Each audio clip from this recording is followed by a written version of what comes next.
شنوندگان عزیز، امروز هوای روستا خیلی آفتابی هستندی و باد خنک ملایمی بوزدندی که فقط جان میدهندی برای که گام زدن و حالشو بردن از هوای آزاد. و اکنون به ادامه اخبار توجه فرمایید.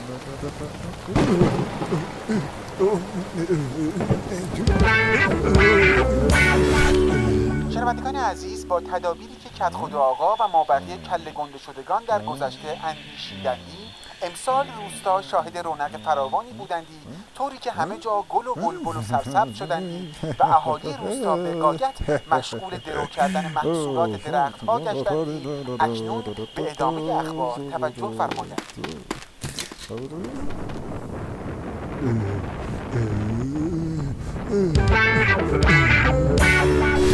شنوندگان عزیز، نتایج تحقیقات خفن علمی نشان دادندی که اهالی روستا در رفاه و آسایش خیلی وسیع به سر بردندی و مردم همگان در آرامش و خوشبختی فرود آمدندی. اکنون به ادامه اخبار توجه فرمایید.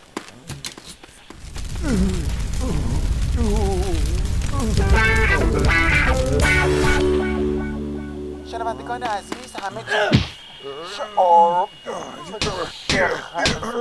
بله، شنوندگان عزیز، اخبار موثق رو فقط از رادیو دنبال بنمایندی، نه از تلویزیون، نه از تلگرام، نه بابا اونم نه، اصلا اخبار رو دنبال نه بنمایندی، خودتون خبرنگار کنندی، سنگین تره والا.